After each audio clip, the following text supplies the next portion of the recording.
everybody. Welcome to the Hallmark podcast. And we are going to have a great time. We are talking about Spring into Love. And we're talking about a whole lot of movies that they included in Spring into Love. It was going way into May. And I'm film critic Rachel Wagner, and Mary's here. Hi.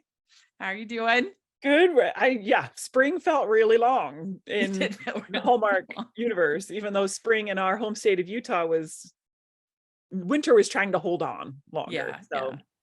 I liked these movies in the way of me thinking spring is coming. We've sprung into love, right? I forget if the Puxatawny Phil, if the groundhog sees his shadow, that means more winter or less winter. Yeah, I can't remember. I think more. But anyway, whatever it was, we got more winter. Yeah. We were still having snow storms in April. Mm-hmm. Yeah. It was a lot. So a lot of people were asking us, like, why haven't you reviewed any of the spring movies? Well, the reason is because they included the Rhiannon Fish movie When Love Springs into the spring lineup. I felt like it was kind of, because it wasn't in our preview, but it was added kind of, I think, kind of late. But you had to wait for that to air. It barely just aired, so there were a lot. Yeah, and I have to say, it's a good thing we don't review the movies individually, because we try to have a positive podcast. And if we were doing that, it would not be so positive. If we looked at each one individually and picked them apart, we would have to kind of start to dip at the negative meter would come out. Yeah. When we put them all together, we can keep this. Yeah. There were a couple standouts, a couple I enjoyed, but for the most part, this was a tough batch. Kind of was. And I'm always trying to be positive, but it kind of was tough. One of my dear friends is my neighbor across the street. She's in her 70s, has loved Hallmark movies for years. Yeah. Halfway through the spring movies, she's like, these haven't been my favorite. Yeah. They haven't been good. And as we always say, this is nothing to do with any of the talent involved. We respect you. We love you. Just a personal preference on a movie. Right. And when I look back overall, I enjoyed and I had a great time. Like I think I always do. But like you said, you start to go down and zero in on different things, you start to kind of like, let's change that. But yeah, that's why we review the movies in blocks, because for the most part, it's pretty rare when a block will be like where I won't like any of the movies. And the few times that does happen, I either try to have someone super positive on like you, or I tried, maybe I'll add like a bonus movie. Like we'll talk about something on another channel or network or that I liked. I just never want it to feel like a hate fest. That's not what I'm doing here. Right. And I've never gotten that from you. It's to me, I always feel like it's this, as a critic, you're looking for some constructive notes to, for people to take home, or here's what you might want to think as a viewer, as you're determining which one of these to watch. It's never been a hate fest. And the best movie over this spring season, I have to say, we've reviewed it on the podcast already, was The Prom Pact on Disney. So if you haven't seen that on Disney Plus, it was so good. One of the best teen rom-coms I've seen in a long, long time. It was really well done, well acted, great chemistry, good music, good script. It was very good. So I still need to watch that. If you're looking for something quality, that was very good. But let's dive in. Let's talk about it. And we have a lot to cover, so we won't necessarily spend a ton of time. It's not a deep dive, but we'll start with a picture of her. And this was on the 25th of March on Hallmark Channel. Rhiannon Fish, Tyler Hines, director Donald Davenport. And so Beth becomes the subject of an award-winning magazine's cover and goes on a quest to find the photographer who snapped her photo. Overall, what did you think of this one? I love these two leads, love both of them so much. I always judge a movie on whether I'll watch it again. And maybe in a couple of years, I see this come back on again. I'm like, oh, okay, I'll give that another shot. It was one of those that wasn't my favorite for a few reasons. but there were parts of it I liked. How's that? Is that fair? Yeah, I think that's fair. I misspoke. It was written by Donald Davenport, Oh, Jeff Wood, and directed by Michael Robinson. oh, So, there you go. sorry about that. But yeah, I agree. I don't, again, I don't want to be mean, as Tyler has been super supportive of the podcast. He's a Okay. great person, great actor. I think this is the worst movie he's made for Hallmark. I really But that's do. fair. I didn't like the story. I didn't feel the chemistry. I thought that the whole like bad boy on a motorcycle thing was really cheesy and just, I don't know. Like, I feel like I hate it when people say that an actor's being lazy, because that's like rude, but I just felt like I didn't see the effort in his performance that I normally see, where he's really, you see him working to elevate the material and bring a specific character and a specific personality to the Yeah. role. And this just felt like, I'm just going to lean on this cliche instead, and I'm not actually going to create a character. Yeah. Yeah. Because he can play someone so different in each film he's in. And that's what Yeah. I love about him. And I don't know if that was direction or writing here, or, saying, hey, be this kind of cliche, or but I will say I have seen a clip from this go a little bit viral on Instagram among these this author kind of group I follow, where the moment where he goes up to her and he notices that she's uncomfortable with this agent, who, by the way, that was a Yeah. Weird. Like, strange this agent. movie could have been a horror movie on so many levels. Okay, yes, yes. But he comes up to her and he's like, "Are you okay?" And he looks right into her eyes. "Are you doing all right?" And he gets her out of that situation. Love that rescue. I think some authors are going to try to, like, I noticed from this Instagram viral clip that they were like, "I love this. I'm going to try to write that kind of feeling into a next story." So kudos for that scene. But you're right. There were some slight horror feels to it, with the taking pictures of somebody, Yeah. knowing, keeping them, not saying who you really are, hiding that from her. Then this agent who's so pushy and just taking advantage of her, where it could have gotten really bad for her. Yeah. Nobody's listening to her. Yeah, lots of parts of it taken with different dark music. Boom, you've got a horror Really good. soundtrack. Yeah. I mean, and we've talked about the fact that, like, photographers, if you're in a public place, Right. photographers can take your picture. True. The consent is implied. But I would be hesitant to, like, make it a major, like, it wasn't a marketing campaign, but it was like, Yeah. But now, in this newspaper, but it seems hard to believe that this would really start selling those papes. Like, this is gonna fly out the door. newsies. Well, and then everybody's taking selfies with her, like they've recognized her. I'm in the journalism business. I print. It's not like that. It's just not. Yeah. You'd be on the front cover or something, and then everyone's like, "It's the girl, it's the flower girl," taking selfies. That was a little hard to believe, but maybe that's how it felt to her, like overwhelming all of a sudden, this attention she's receiving for being in this picture. So you're right.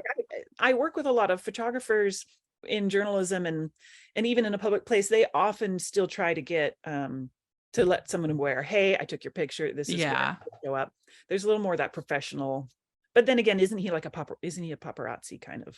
Yeah, he is like a paparazzi, but, like, I just don't even see what would be the downside of, I mean, I guess there's a chance she could be like, "Dude, you can't." But if, like, you were like, "Hey, I'm in the market today, just taking pictures of LA life and whatever, and I snapped a picture of you." Yeah. Yeah. That's it. Exactly. Just a quick, yeah, because later that was just a big betrayal to her, to find out that it had been him that she's falling in love with and everything. Yeah. And But, like, I think about the Mistletoe Secret that Tyler was in with Kelly Pickler. Let's all be real. Kelly Pickler, not the greatest actress in the world. Sweet, like, she seems super sweet, but not like not the greatest actor. But, like, he elevated that and made that movie work. And he brought a lot of humor to it. He had the dynamic with Christopher Russell that was really funny. And he he had a specific character with a backstory and everything that he was playing.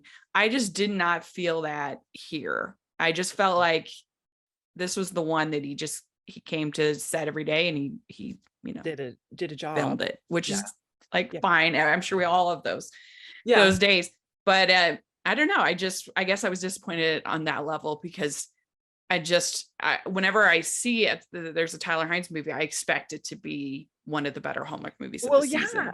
People will ask, how do I know which Hallmark movie to start with? And often it's like, I go with a favorite actor or actress first. And when you see their name, you're like, oh, let me watch that one. So yeah. And I mean, it makes me almost wonder because he's done so many of these now, so many in a row. And it makes me almost wonder if maybe he should do like an indie or, I know he's done Letterkenny but maybe like he needs just a little bit of inspiration. I don't know. I don't know. I love her, but and I love Rhiannon. She just did our patron watch along. She's so nice, so sweet. But I just wasn't feeling it between the two of them. It just, I don't know, maybe because he was this pop guy and he was pretending to be all cool and they were so different, his humble background and things that are important to her were different than his kind of, how you said, maybe. When he was kind of lying to her. Yeah, it's hard to build a relationship off of lying. Now, if there was like misunderstanding, those can be cleared up, but the outright lie was a little rough, especially not like funny lies. Yeah. Like in Unexpected Christmas when he was in with Joy, like that's a funny lie. Yes. It's silly. Gosh, the writing in that one. Fake relationship. So clever. Yeah, and this one, especially when trust and being taken advantage of is the key thing with that agent and those people just pushing her to be something. And finally she's like, forget it. I was like, kudos for her to get out of that trailer and be like, I'm done with this. Yeah. Just for herself. I was like, go live your dreams, be on the fishing boat. It's great.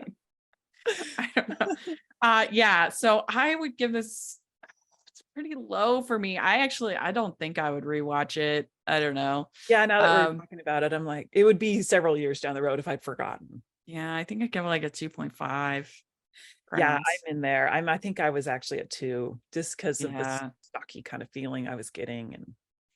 But it was disappointing. It was disappointing. All right. So next we have Love in the Maldives. And this was on the 1st of April. Jocelyn Houdon, Jake Manley, real couple in real life. Yes. Yeah. Which is kind of fun. Director Colin Thays, writer Juliana Wimbles, and it's a travel writer goes to the Maldives and hears about a legendary shipwreck. With the help of her underwater resorts guest experience expert, she might discover love instead of a buried treasure. So what did you think of this? Gorgeous scenery, number one. Gorgeous couple, though I don't want to comment too much on appearance, but I didn't care for the frosted. Oh, it felt a little like late 90s. It did. Like, and since we lived through that, I didn't care for it. That's all. But maybe today's generation of youth are you about to join a boy band? Yeah. I had strong boy band vibes. So that was just a little bit of a tick off for me. But overall, I did love, okay. I wrote down actually a bunch of notes on this one because there were a couple of things I really enjoyed about it. I loved, I love this friendship with Deborah, the single woman at the resort. That kind of helping her find a new comfort level in her new situation in life. That was really sweet. The couple themselves, I think I saw online some people were like, they're married. I didn't see that much chemistry, but I saw some, in the looks and the dance between the two. It is a beautiful resort. Some things were a little off for me as a writer, as a journalist. I pack light on assignment, but I've never packed that light. She had like a backpack and she's pulling all sorts of outfits and jewelry out of it. I was like, that's amazing. Most of my backpack is like the adapters I'm going to need for plugs. It's like, I really worried about sunburn too for the poor girl. I worry about skin cancer and that. So some of these takeaways for me were like, oh, please wear a bigger hat, just because I was worried about her back and everything. But gorgeous swimsuits. I mean, they just showcased her diving and that was amazing. So I don't know. I don't know if I'd watch it again, but it was fine. It was a fun spring, easy to watch movie for me. Yeah, I mean, the underwater hotel was amazing. Yes. And I guess it's like $30,000 a night, like crazy expensive, but it, I just pulled that out of my head. It was a lot though, when people were looking it up on Twitter, Yeah. but it was beautiful. That would be amazing. Yeah. And some of the stuff with the like looking for the shipwreck and the snorkeling and stuff like that was fun. And it's hard on these kind of budgets to do that much with the water, but I thought they did what they could, Yeah. mixing in footage and stuff like that. Yeah. They had okay chemistry. I agree in the boy bands. I had that written down. but they were cute. I mean, it's hard. I think sometimes a couple in real life, they're so used to each other, they're so relaxed that like spark, that like energy is not there sometimes. And so the chemistry is not as visible on screen as you would think it would be. I mean, that's a good point. None of that tension, because they're just like comfortable around each other. Yeah. And hey, if you want to see an even better recent TV movie with real life couple, Happy Camper, which we recapped for Upside on Up, that was really cute. Oh, fun. That also this has a real life couple, and they were very cute. But I'm a sucker for the water. I'm a sucker for the ocean. I love it. It was cute, and he made her that necklace. Oh yeah, that was cute. That was sweet. But for the most part, this movie was super forgettable. It kind of was. It was for me, just another one that you see through. But there've been many kind of movies that Hallmark has done, and they kind of mix together in my brain now. And it felt a little bit like watching a promotional reel for this hotel. Yeah. Yeah. Like you're watching like the Travel Channel or something. Oh, yeah. Like one of those is like Andrew Zimmerman, like 5 things to do in the Maldives, or whatever. Go here and then dive over here, and then you can go do yoga on the beach. And his, and I wonder too, like if his idea of this program will take off. And you sometimes think about, could there be a sequel, or could they work in the future? And I don't know. I mean, I like the idea of her blog or column or whatever she's writing about like solo travel. That I would love. Sign me up for that job. Oh, you'd be great at it. That kind of idea was I thought that was kind of nice for people, for people to know tips and tricks and different things like that, because especially for that widow who this was so new for her, and she didn't know how to navigate that idea of what to do alone, or how to fit in, or how to make new friends at different places. And so that part of it saved the movie for me, guiding Deborah through those feelings. And I have to say, just a little critique of Hallmark in general. Like, Bill Abbott obviously had his flaws as a human, but he was extremely good at branding. And the thing that you knew that when you were going to get a spring movie, it was going to be a spring movie with like fake tulips everywhere, like, I mean, and now they've just like abandoned that, and they can just put anything spring on something, and like they literally had 2 movies set in tropical locations during spring. Like, that is not a spring movie. And I mean, they had the New Year's movie was set in the summer for no reason. It's just like, now it's just madness. Like anything goes. Anything.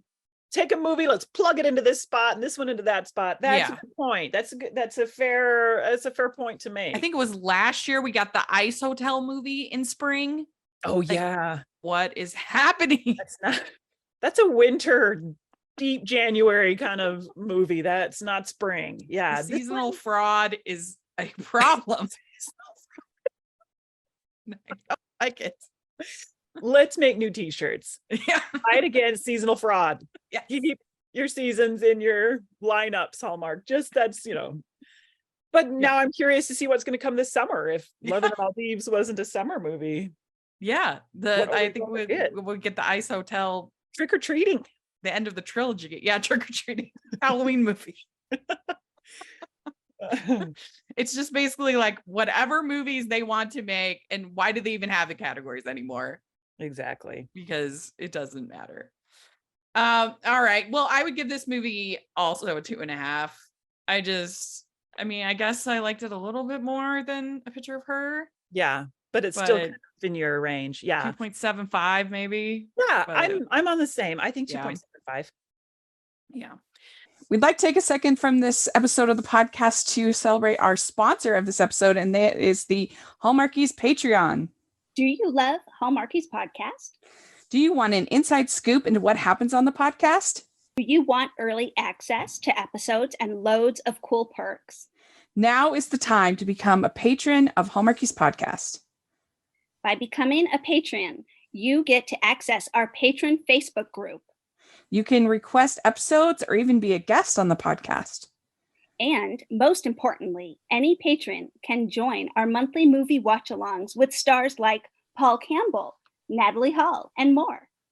It's as low as $2 a month to join in and become a special part of the Hallmarkies family.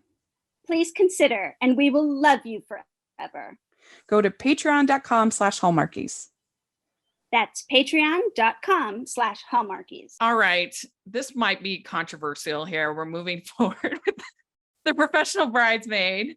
And this seems to have more fans. This was on the 8th. It stars Hunter King, Chandler Masley, director Peter Benson. When a professional bridesmaid books a high-profile wedding, she must keep her true identity a secret, not only from the wedding party, but also from the handsome reporter covering the event. So if people have listened to the podcast for a while, you know that typically I'm not the biggest fan of wedding movies on Hallmark, because they end up just basically being party planning movies. Yeah. For the most part. And they use this excuse of planning this event to be petty, selfish, and mean, and ungrateful. And this movie was no exception to that. Oh my gosh. I felt like this movie was 100 hours long. It dragged for me. Like, I was just not invested in the planning of this wedding and this lie that she's telling to be the professional bridesmaid. And he's the condo guy, you know, like looking into the condos. Yeah. And it's just Yes. So I think what happened here was, for me, too many people were comparing it to 27 Dresses. Yeah. Very similar. Woman going to a lot of weddings. Journalist is like, hold on a second. Journalist who wants to be doing something else is writing about weddings. So I just kept comparing the two, and I was like, there at least 27 Dresses has the Elton John. Oh yeah, at the bar. Sing along song. That's moment. A great scene. This one, I love Peter Benson as an actor and director. I noticed his working in some humor and humorous moments, which he does so well. Loved how Chandler Massey, he was digging this girl from the beginning, and that was cute. Yeah, I like that. I love both of these actors. Oh yeah, for sure. Yeah. And they were cute together and all that stuff. But the big lie of just slip. When I was married, it was my bestest friends as my bridesmaids. Yeah. And that picture is still on my shelf. I'm like pointing, it's over there. But yet, so she's expected to be in these weddings, and you're going to have that picture in your book and your shelf forever of this stranger. Like, that didn't fly for me.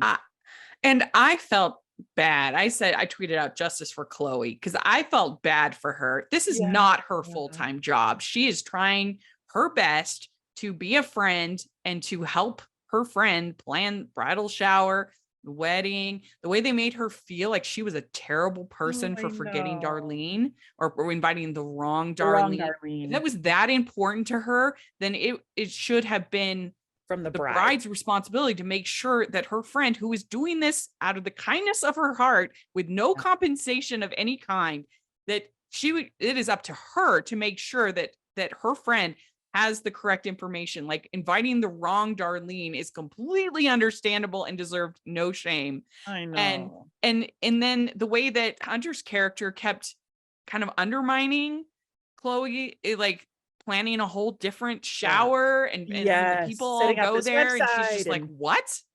yeah.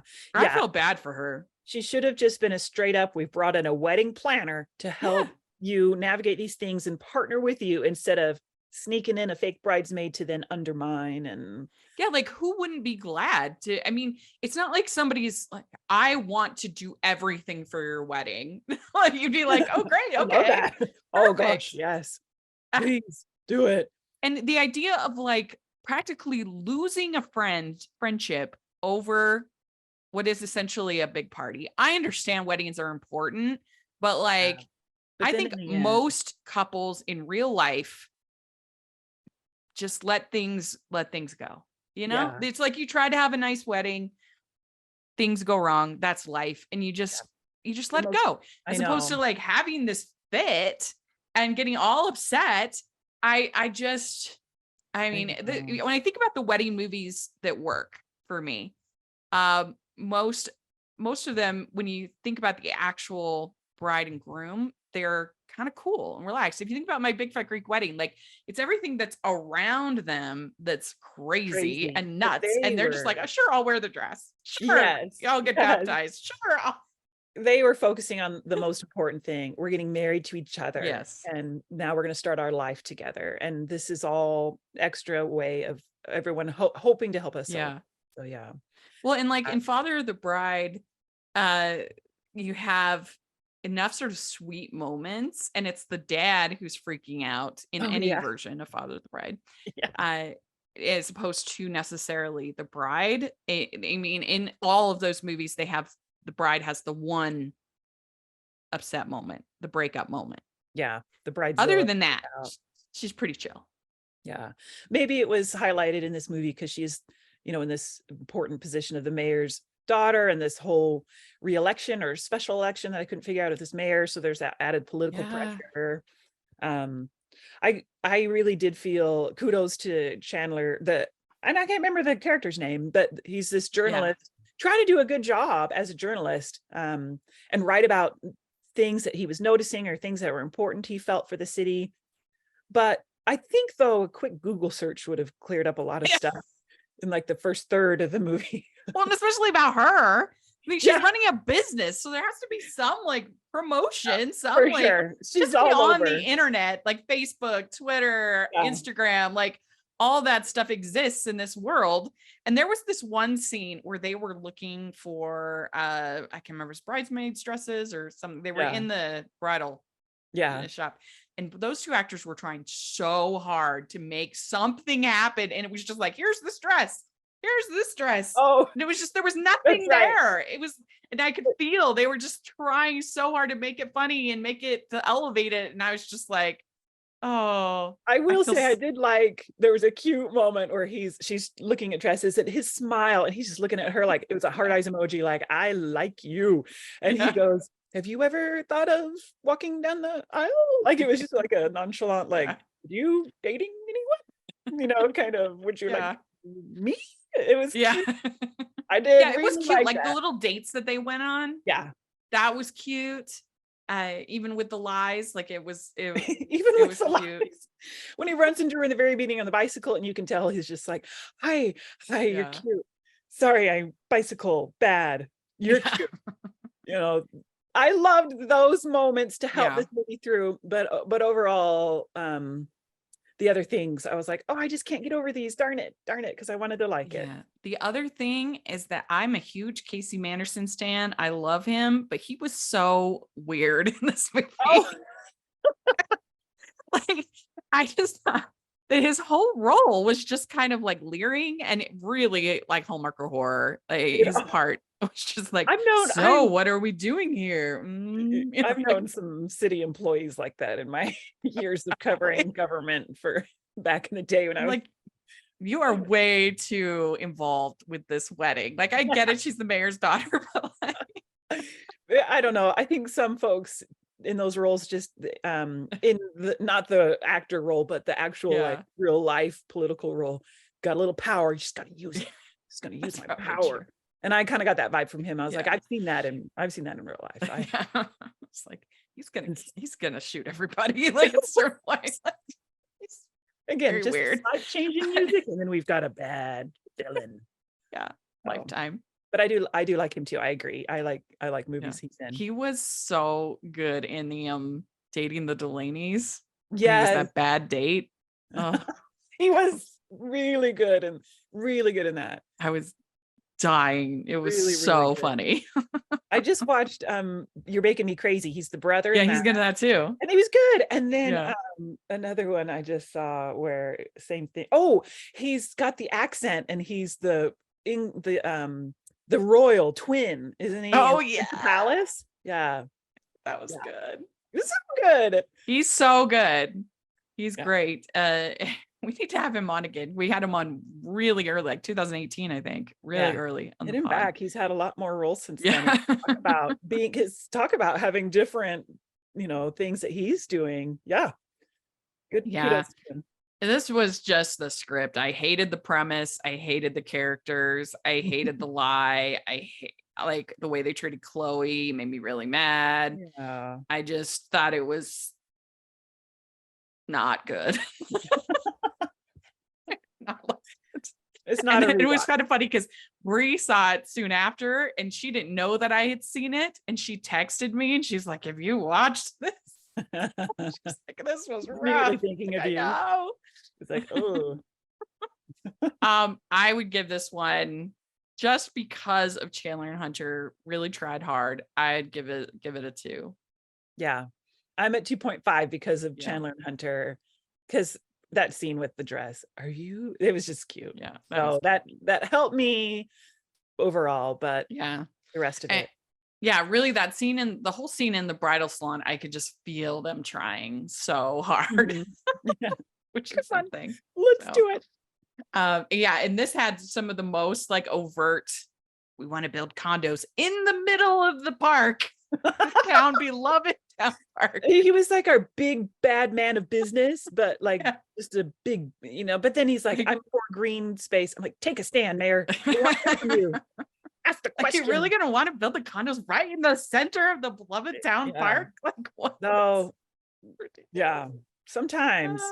So yeah. And the dancing scenes. That was really cute. He's like, show me how to waltz. And then he just waltzes with her like, oh yeah, girl. Yeah, that was cute. So yeah. All right. So then we have the Blessing Bracelet, the Sun, movies and mysteries on the 9th. Amanda Schul, Carlo Marx. As the Easter holiday approaches, a young woman rediscovers a blessing bracelet that helps restore her faith and renew her belief in love. So what did you think about this one? So their ploy might have worked, because I secretly was like, I kind of want one of those. They're probably selling them. Oh no, it worked. Yeah, they do great. They could have sold them. They were cute. I liked that concept of a physical reminder. Okay, let me remember now and be present, like a grounding moment when things get like, okay, I'm going to count my blessings, because studies show gratitude does wonders, and those mindfulness techniques are awesome. But then I was like, wait a minute, are you trying to go make me buy a blessing bracelet? And they worked. Dang it. They're on there. That's what they look like, actually. Oh, if you look online, I'm looking at on Amazon and stuff, they have blessing bracelets. Oh, I mean, I guess it's kind of similar to like a rosary is the idea. Oh yeah. And I love learning about different faith traditions. Mm-hmm. So yeah, I guess that makes sense. Yeah. But, and I'm a fidgeter, so I would the idea is appealing to me. I've been doing that too. Yeah. I've been like touching my hair. Same thing. I keep reaching for a necklace I forgot to put on. So yeah, I would forget to count my blessings, and I would just probably break the thing. I think I would too. Looking at it. So, but having like all her church ladies make them felt a little what's sweatshoppy? Yes. It was like, we're gonna come into the church sweatshop. Crank them out, ladies. Well, also the fact that she was just like giving them away for her second job. Yeah. And I felt like the movie was a little shamey sometimes at like she's having to work like 2 jobs, and they're like, well, you didn't get your son a dog. It's like, dogs are really expensive, and she shouldn't be made to feel bad, because not only are they expensive to purchase even from a shelter, but also expensive to get all the shots and the food and the everything. It's investment. It is expensive. That's for sure. She's struggling and she's trying to make her ends meet in this situation that she felt wasn't her fault at all, with what she'd been put into.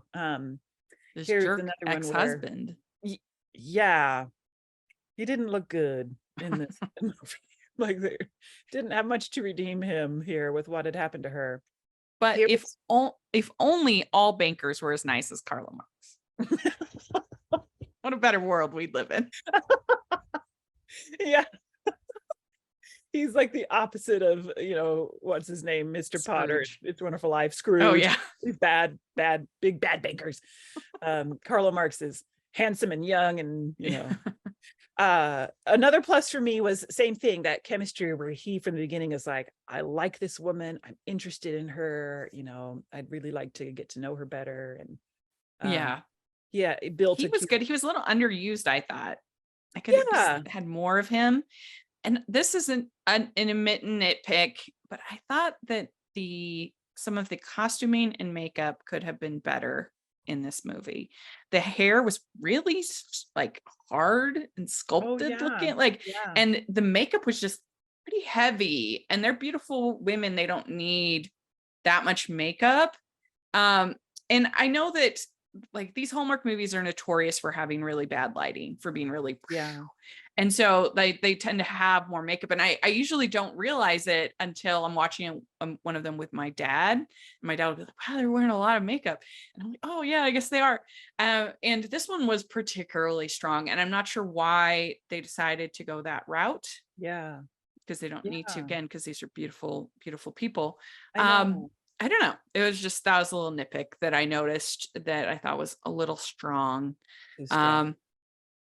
But I also felt like this movie was a little God-winky. And what I mean by that is that they want to do a faith-based film, but they don't actually want to do a faith-based film. Like for some reason, they had the stained glass and the other paintings and stuff in the church blurred.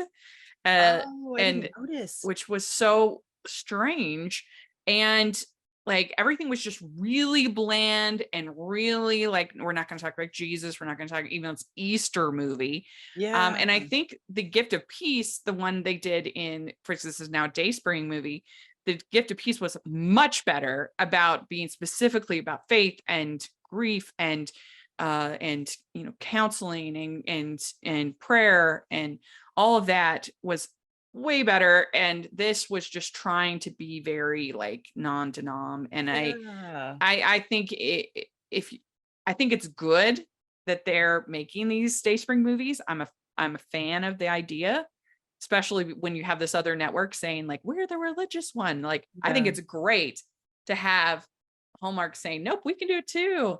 But I think they need to do better than this. Don't be afraid to lean in and and not be kind of generic. I like that point. That's a good point, because I had only been grateful for it. Like, a faith-based movie. I connect with those. I love that kind of exploration of this life that it's not separated for her. It's but that's a good point about, hey, don't be afraid to say, to stay more, lean into it more, and not scrub it a little cleaner, I guess. Like nobody's going to be offended if you actually show like a church and you actually show Jesus and things like that. Like one of the most popular Hallmark Christmas movies of all time is A Christmas Card, which has multiple scenes in the church and multiple scenes talking about Jesus and things.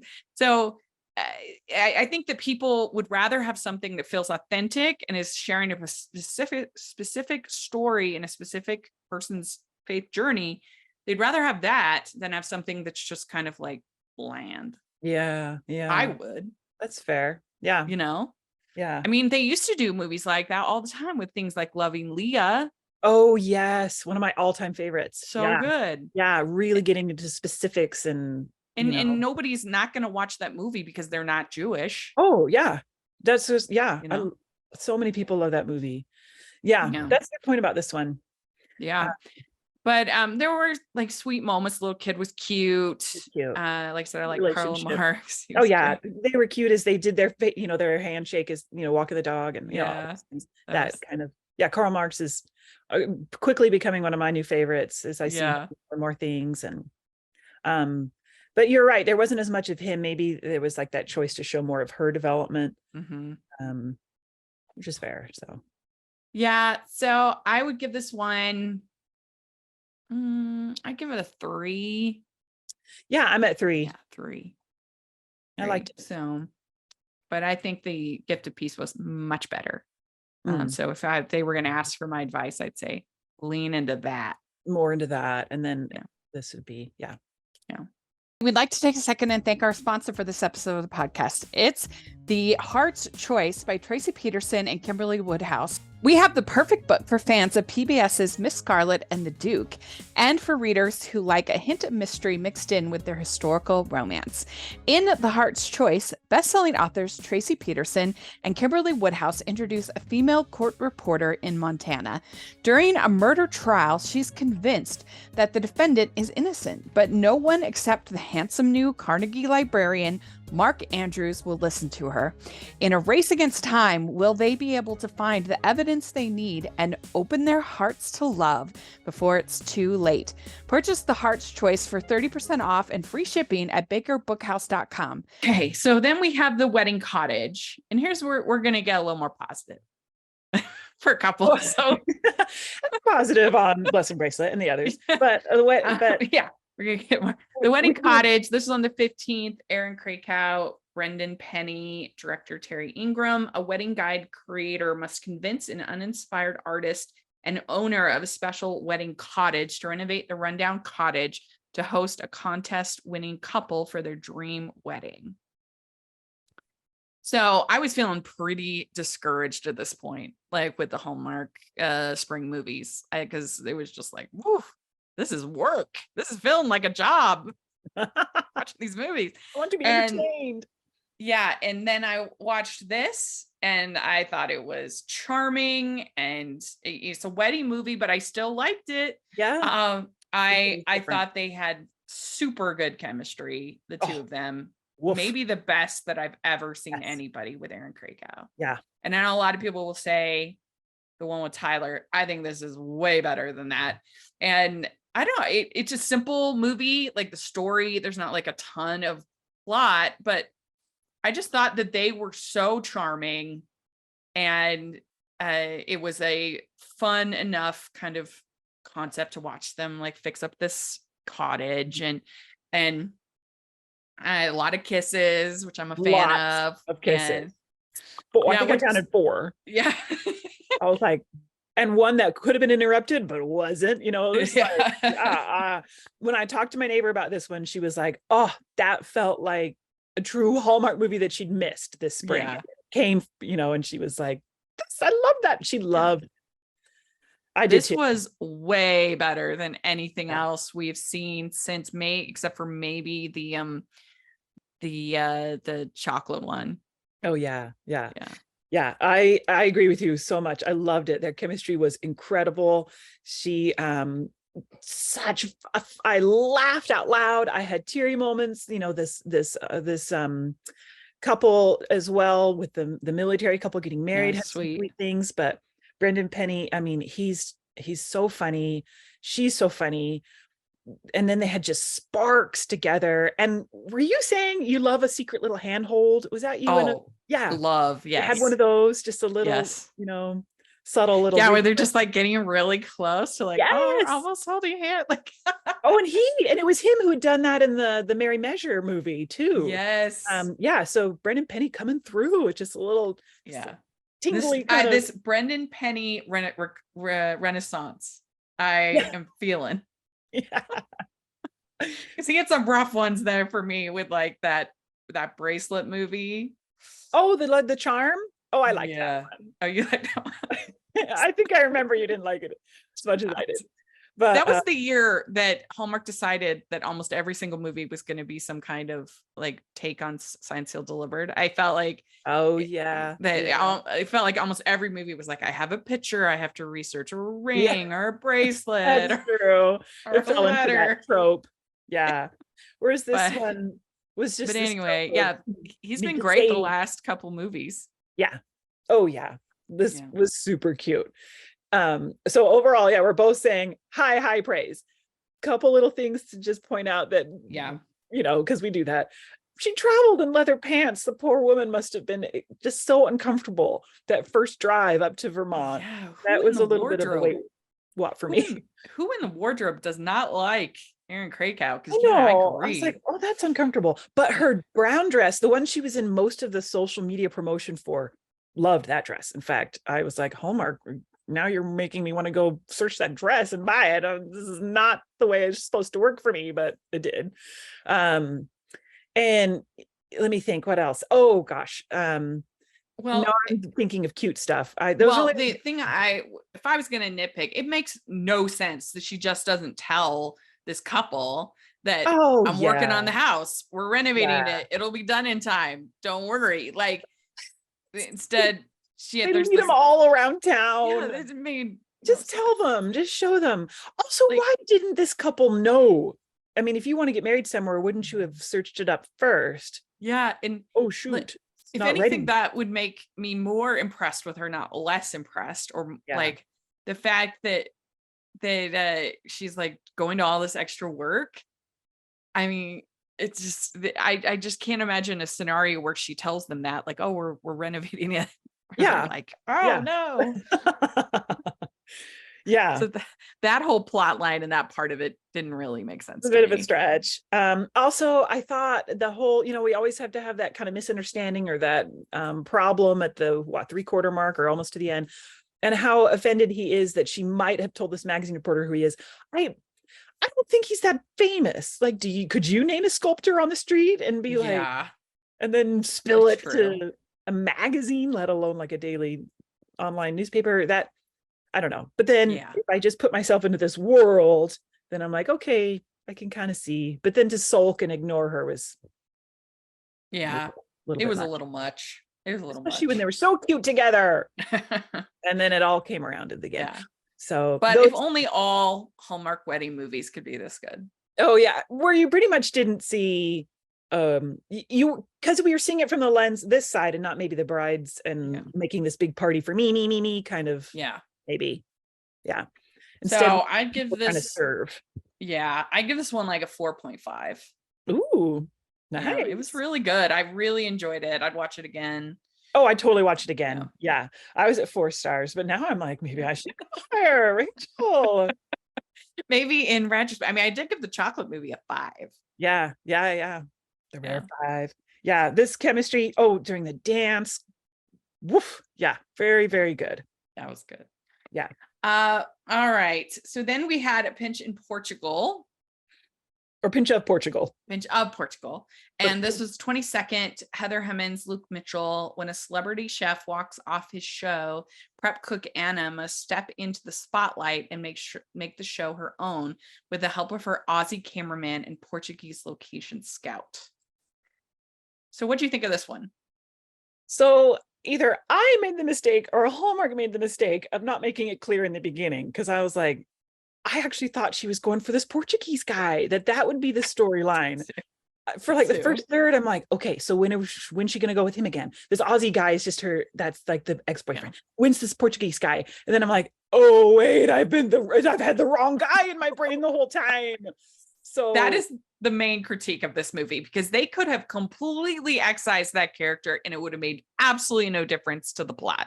Yeah. Like maybe he made Luke character a little bit jealous. Yeah, that's it. Woke him up. Like his character was completely not necessary, and I was just kind of like, why did they feel a need to like bring in? There was enough going on. Yes, with her with and the the chef job and and all of that, and that they didn't need that. No, because then he just disappears. Like she goes to that lunch date and he's like, you, me, my restaurant on the show. And she's like, no, and walks away. And then it was like, bye, Lucas. Yeah, you never saw him again. Never knew you. So there was there was a lot going on, and to the point of it to me, I'm like, scrub a couple other things, and this is just a Travel Channel show of Portugal. That's fair. I mean, I really did like this Luke Mitchell, though. I feel like he's like Hallmark. He could become Hallmark's version of Chris Hemsworth. Oh, right. Yeah. Or the guy that's been in all the Netflix movies, the Aussie in, when he fixes the Fall Into Love. Oh, Adam Demos. Oh, yeah. Bearded, blonde, tall Australian or New Zealander. No, the Australian. most handsome man I've ever seen in my life. He is so Adam Demos. They had a movie called A Perfect Pairing. And he spent almost the entire movie in a long sleeve shirt. And I'm just like, you really missed the whole. Did they think we were watching A Perfect Pairing on Netflix for like the dialogue? I wanted to learn more about sheep. I want to see Adam Demos being dreamy. I mean, come on. You're so funny. But once I had so this is our new maybe Hallmark's version of that guy. But for too long in the movie, I kept thinking I don't like him because he's holding her back. And then I'm like, wait, I'm supposed to be rooting for him. And so I had to reset my thinking halfway through and be like, okay, now we like him. Yes, we like him. And I felt bad. Maybe that was my mistake from not coming in prepared. So no, I mean, I'd written down, I don't think you needed the other guy. Like literally you could have taken him out. It would make absolutely no difference to the story. And he took up quite a bit of the story. Yeah. And took away from understanding, the conflict here is her and this awful chef who's just he was terrible. Who's in charge of the show? And I think about this a lot when I in different formats of my life. Who's in charge? Is it the network? Is it the producer? Is it the chef? Is it who actually gets to make these decisions and run the creative, so, and it felt like that here. And it feels like if he's really such a control freak, which he seemed like he was, should have been there from the beginning. Want this other person doing all of the spot shooting for him? That didn't seem true. But I have to, all of that said, I did have quite a bit of escapism. Maybe I was just in the right mood for all the like travel and the food. They did a good job with the food in this movie. And gorgeous. And Heather's so lovely. Oh yeah. I love and likable. Very likable. So much. She really acted so well through these different things that were thrown at her in this, experience of navigating this country and the language and the foods and the situation with her job and other people. Beautiful Portugal. Wow. And the ending was fun with them like shooting the pilot for her show and using everything. That was cute. And it was a good kiss at the end, I thought, and they had pretty good chemistry. Mm-hmm. So overall, I left it feeling like that was cute. It was okay. At least it wasn't Italy. So, we got some. It was Portugal. Beautiful language. My husband served a mission for our church in Brazil. And I'm like, okay, listen to this Portuguese here in the beginning. And he's like, oh, it's so different than Brazilian Portuguese. It's a beautiful language. That's interesting. Yeah. I mean, evidently you can fall in love someplace other than Ireland and Italy. That was the other thing I kept thinking in the very beginning. I'm like, okay, so if she falls in love with this guy, then how's she going to make it work in another country? And then I was like, oh, never mind. So by the end, I'm like, okay, she's in love with an Australian. Now how's he going to make it work? I don't know why. I mean, is he on a work visa? Where are they going to go next? It's surprising they let him keep his accent because they typically don't do that. It was fun. It was really fun in Hallmark movies. Yeah. She acted so well. The scene on the boat where she's, what a great idea. Number one, to like, how fresh, let's cook right from the ocean, She's like, oh, I'm not feeling well. Oh, that was, she's good. She's a good actor. Really good. That was good. So I give this one, I think, a 3.5. Yeah. I was at 3 stars just because of my confusion from the beginning. We'd like to take a second and thank our sponsor for this episode of the podcast. It's the Hallmarkies merch store. Are you looking for that perfect gift for the postable, hearty, or Hallmarky in your life? What about getting that t-shirt or hoodie that will help you stand out at your next holiday party? Now is the time to check out the Hallmarkies merch store. Full of festive designs by artists like Jessica Miller, Carrie from Hallmark Comics, and more. You can even have more than just shirts, but totes, cell phone cases, notebooks, mugs, and more. And it isn't just Hallmark. We have designs for Anna Green Gables, Man from Snowy River, The Nanny, and more. Every purchase at the merch store goes to help support the podcast and allows us to make the great content you know and love. There are frequent sales, so go to tpublic.com/stores/hallmarkies or see the link in the description. That's tpublic.com/stores/hallmarkies. Is Hearts in the Game. And this stars Aaron Cahill. Marco Grazzini, a New York City publicist, helps a Major League Baseball pitcher find his way back to the game and to her heart. So yeah, this one had a lot of surprising elements, I thought, for a Hallmark movie. I mean, she is pretty unlikable for a lead. And I think it's helped by the fact that it's Erin. She's so likable as an actress. And so you kind of forgive a lot. But when you really think of the way she's treating people and the way that she's manipulating people, even till pretty late into the story, I was like, wow, that was different.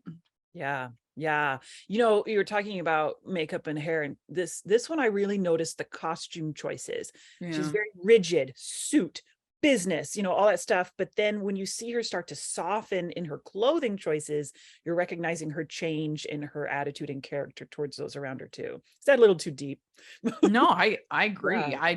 You could definitely see that. And it made the wearing the gold prom dress pay off even more because she had been kind of stiff. Mm-hmm. She's stiff in these very stiff suits. Then when she's home, she starts to relax, and she's got, I think, jeans and more of a t-shirt. She's relaxing. She's at this diner. She's hair back in a ponytail. She's kind of becoming more her true, authentic self. And then at the end, with the dress. Yeah. No, I agree. It is an example of somebody who doesn't Google, because I would think that she could pretty quickly figure out why he had this panic attack and why he made the decisions that he made. And she could put the pieces together, that it being the anniversary of his mom's death. And I mean, I liked the fact that they had this element of him having the panic attack and dealing with anxiety and all of that. And I thought the scene where they come together and, she says, I feel so bad that I made you feel like you couldn't tell me this. Yeah. Yeah. Because you want to care for people. We need those human connections. Mm-hmm. I was watching it with my husband first, and he was like, I don't think I can finish this one. So halfway through, he's like, but the end did pay off. It came back around. Yeah. Through, he was like, we could turn it off and I'd be fine. And he loves baseball. He's like, not just because of that, very unlikable. But rushed near the end to resolve it, to really come around, to have the epilogue of how they're doing now paid off for me and helped me look backwards on the movie like, okay. But first half, I was like, ugh. And so they have this moment connection, the great kiss. You pointed this out on Twitter and then saw it. Yeah. What? So did they spend the night together? Happened? Is this the first Hallmark movie? Because obviously they're like completely fully clothed and stuff, but they definitely wake up in the morning. Yeah. Together. It was I was like, what? Once you pointed that out, I was like, oh my gosh, were they insinuating that that's what happened? And if so, are our Hallmark fans, like my neighbor, like many longtime Hallmark fans, how do they feel about that? Because it's kind of hinting it. Yeah, I felt like it was. So that was interesting. It was an interesting choice because they could have just sat down on the couch and been talking, and then she falls asleep on his shoulder, and then we understand picking up on the couch. But the way they fade to black and then come back with sunshine on their faces, because they go from kissing to next morning on the sofa, fully clothed. Sure. But underneath the blanket and everything. I know. And to be honest, I don't come to Hallmark for that. I wouldn't. That was just kind of I was like, oh, it was very surprising. It was. She does a sweet thing by packing up his mother's room, but I was like, is he gonna hate this? This could really not go well. But he liked it. That could have big time backfired. Like, I'm trying to think. What's the there's another one with a similar someone like oversteps kind of. Well, she was, I think it was one of the, was it Happy Camper? No, it was Holiday Harmony on HBO Max this last Christmas. Oh yeah. Yeah, there's this backstabbing or this rival for the affections of this guy, and his brother had died, and he'd kept the room the same. Yeah. And so the bad girl, she tells her like, oh, you should do this nice thing for him. You should pack it up. Yes. So she does. And then he comes in and he's like furious. Yes. Yeah. So that's how it could have ended. It could have happened. Yeah. But he was appreciative because he couldn't have done it. So yeah, that was sweet that they were connecting in that way. I wasn't happy with the diner scene near the end where she, the writer's like, dude, to her, either I get this story or I don't. And so he yells at her, what? This was the angle from the beginning. How dare you? He yells at her. And then old best friend from high school comes in and yells at her, like, give the girl a break. Well, and then she's kind of rude to the friend from high school too. So it was just like, she was a pretty unlikable character. And I was like, ooh, that was pretty mean to this person who's been really nice to you. That's true too. So I saw like this mix where it was old Hallmark in the terms of focusing so much on high school and all those relationships 20 years later, but yet this new trying to make it this edgier kind of thing. Yeah. With Jax, her assistant, and those kinds of. And I did feel like her assistant was in love with her. Yeah. I don't know. I felt like that could have easily been a plot thread. Like she seemed very like. She was her hype girl, or like maybe the sex. More. I think more. I don't know. She went with her home. I thought, how can you not live without this assistant you're bringing into your family's house? You just need her so much. I did like how much she was into baseball. That was hilarious. Her fandom of Diego, like, for the Mets, it's Diego. That was well, in the scenes where he's teaching her fastball, super flirty and fun. I enjoyed that. Yeah, cute. That was cute. Yeah, I got the vibes with Nikki and Andrew Walker, where he was the baseball. Yeah, I love that movie. Oh, and The Perfect Catch, when he writes his lists of pros and cons. Oh, yes, I love that. If I want to see a baseball movie again from Hallmark, that's the one I would return to. Maybe this one I would fast forward through and then get to that scene. I also loved the scene. I loved the whole prom reveal. And she says that she's sorry and that she saw how brave that he was and made her want to be brave. Yeah. I thought Erin really killed that scene. She was very good acting. And we know when he says there's never been anyone else but you. That was sweet. Super sweet.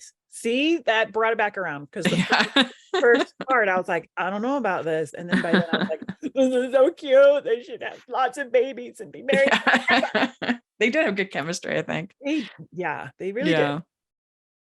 And then they did spend, I think, some money on music in this movie, which I appreciated. Oh yeah. Get those vibes. Did you have like a big prom? Was prom big for you? Because I didn't go to prom. I did not either. So I did not. And so that's why I kind of look at these kinds of movies a little skeptically. Like, why are you in your late 30s, early 40s still up over prom? It was, I don't know. I didn't go, and I was fine. In the moment as a 17-year-old, I think I probably did, it was a big deal for a lot of people. Yeah. And I have a 17-year-old now, high school senior. And for some of his friends, it's a very big deal. But he's like, so what? I'm going to college next. I'm going to go serve a mission. I'm going to live my life. Prom isn't everything. I had my appendix out the weekend of prom. Oh. I mean, I didn't have a date or anything, so it was. I know. I wasn't asked. Maybe this is me protecting my heart. Like, who cares about prom? I wasn't asked. But you had your appendix out? I did, yeah. Yeah. So and then my family moved. So I went to community college my senior year. So I only had one. You moved on from high school. Yeah, moved on. Yeah. Moved on. But overall, I actually had a pretty good time with this movie. It was interesting. It was different. I can understand if people didn't love it. Yeah. Because it took some risks, I guess. But it had enough heart, enough chemistry, enough cute moments that I think I would give this one a 4, actually. Ooh, yeah. I know. I'm at a 3.5.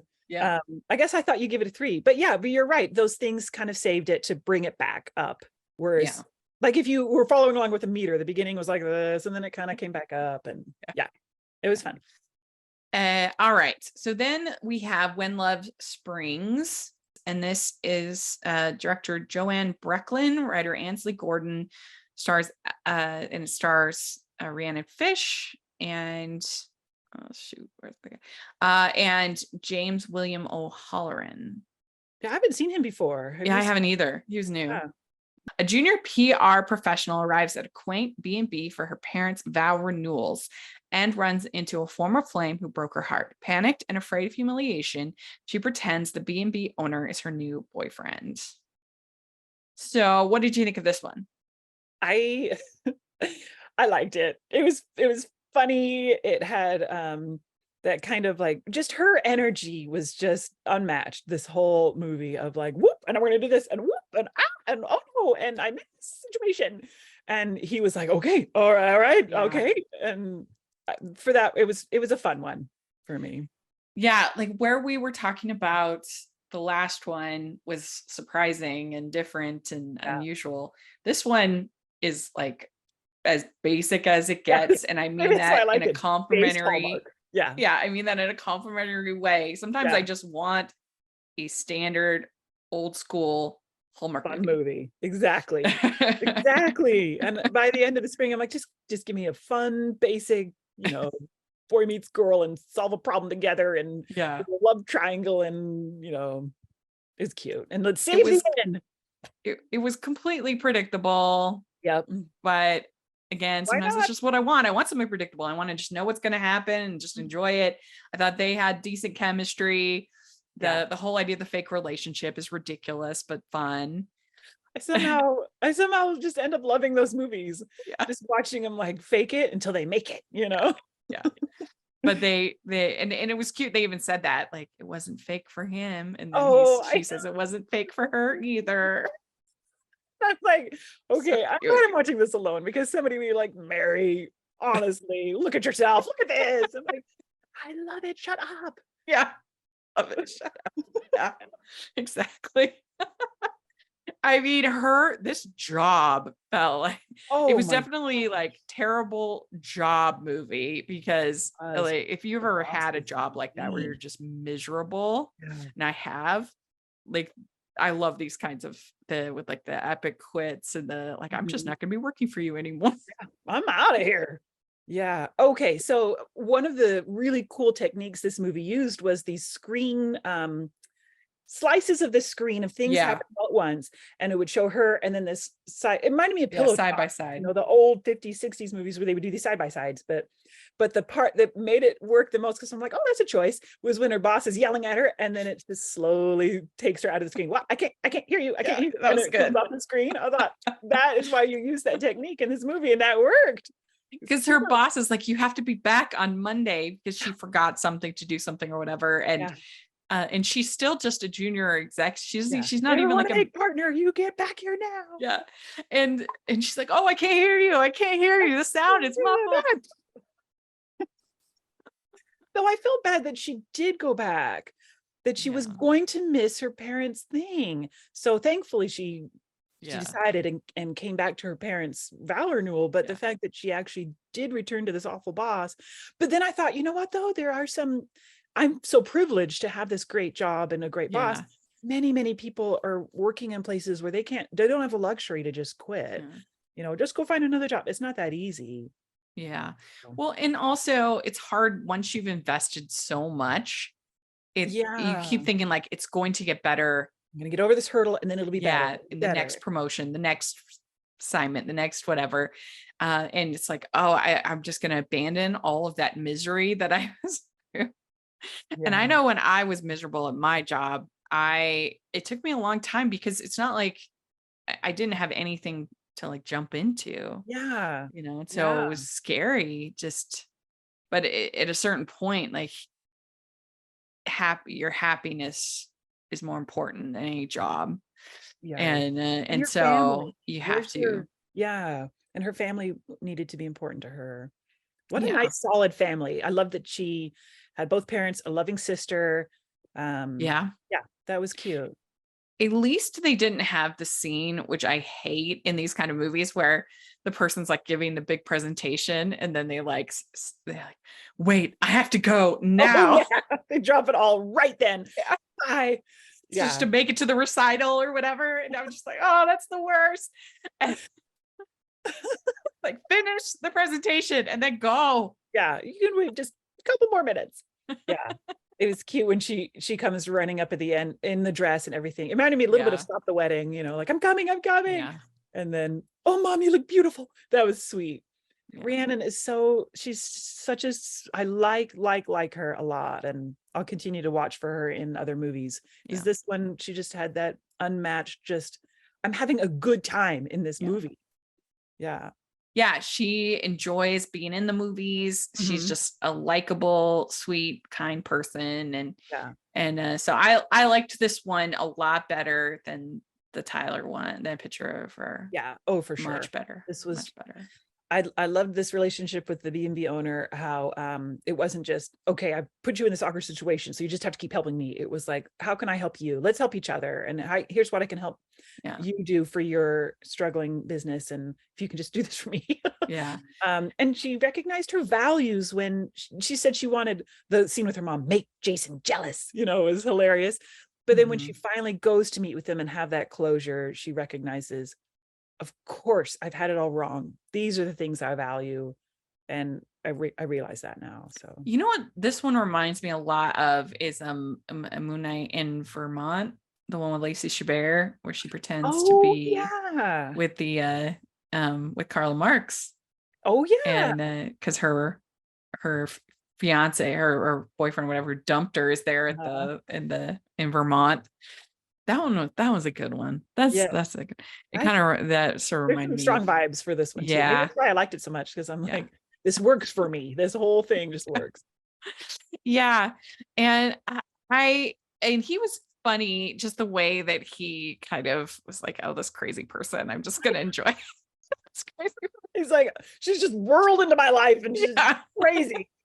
Like, they had a meet cute when he drops all the papers and she's startled. Yes. That was really, really cute. And then later when I had Miss Congeniality vibes, you like me. Yes. You date me. And he was like, yes. Wow. Yeah. And I guess I would almost encourage Hallmark to like keep doing the more risky ones. That's fine. Stretch yourself as a company, as a brand. I don't have any problem with that. But like, also just throw in these ones that are just like a reminder of like why the Wedding we love Cottage, like this network. one. You're just like, this is cute. Yeah. And I was not, because it seemed like it was kind of added last minute. I was thinking this one was not going to be great. But I mean, I don't know if I say it was great, but I really had fun with it. It was classic Hallmark movie. Mm-hmm. Yeah, exactly. So I would give this one, maybe I was too high on the game one. I mean, I'll give that one 3.75 and this one a 4. Yeah, I'm at 4.5 for this one. Loved it. Fun time. Just, it was really, I definitely would watch it again. Mm-hmm. Yeah, it was really good. So there we go. We did it. We talked about all of the spring movies. So if you're listening, let us know what you think of these movies. If you had to pick a favorite, which one would be your favorite of all of these? So let me think how I ranked them all. Yeah, and mine would be The Wedding Cottage. Okay, because it's the wedding. Yeah, I think you're right. I'm putting Wedding Cottage and then Spring into Love, and then how did I do the rest? They kind of all kind of work themselves out down the bottom, but yeah, I think our ranking are about the same, because I would have The Wedding Cottage and then One Love Springs, and then I'd be debating between Pinch of Portugal and Hearts in the Game for me next. Then maybe Blessing Bracelet, Picture Love in the Maldives, Picture of Her, Professional Bridesmaid. Yeah, I think in that order too. Something like that. It's those at the bottom, we're kind of clear on those two at the bottom, and then in the middle kind of loose. And top two for sure. Well, thank you so much for doing this. This was a lot of fun. I appreciate it. very much. I'm helping And you if brace for the wedding movies to come. You can do it. I believe in you. it's going to be a challenge. Going to be a challenge. That's why we haven't done a June Brides preview, because I just feel like it's going to be me complaining the whole time. I'm sorry. Here comes another bride. Ugh, more party planning. But we'll see what we can come up with. Yeah. But if people want to follow you on social media and all that fun stuff, how do they do that? Yeah. So look for Mary Richards. Mary Richards Reports, or Reporter Mary Richards is kind of the way my handle changes, but I'm on Facebook, Instagram, and Twitter. Great. And you find me at Rachel's Reviews, all over social media, iTunes, YouTube, and on Rotten Tomatoes. So check that out. Also, make sure you're following the podcast on Hallmarkies Pod and Hallmarkies Podcast, all over social media.